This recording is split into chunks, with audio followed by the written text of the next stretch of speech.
Pendant la première partie du parcours, votre runner peut faire énormément de prise de conscience par le fait d'être à votre contact, parce que ça crée un espace très sécurisant dans lequel il va se sentir lui-même accueilli, il va se sentir autorisé à s'exprimer, parce qu'il va avoir la sensation qu'il n'est pas jugé par vous, parce que cet amour inconditionnel est là entre vous. Alors oui, il y aura la guerre des égos, mais là on est dans la bulle, un peu quand tout va bien, souvent un peu en début de parcours. Et il va s'autoriser à être vulnérable, à parler d'émotions, à parler de ce lien, à parler de son vécu, de son enfance. Peut-être va vous dire, j'ai jamais raconté ça à personne. Et tout ça, ça va l'aider à prendre conscience d'à quel point il y a des choses qui vont pas dans sa vie, mais c'est pas encore un éveil.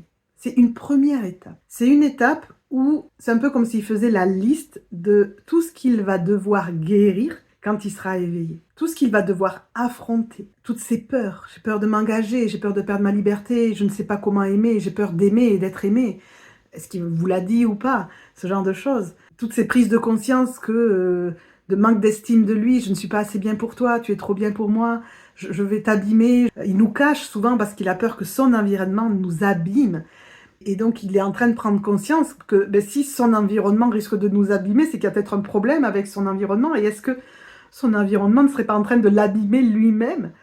Et tout doucement, il commence ses prises de conscience. Et cette accumulation va finir par le faire couler et remonter. Mais remonter en ayant fait une bascule intérieure, qui est cet éveil à lui.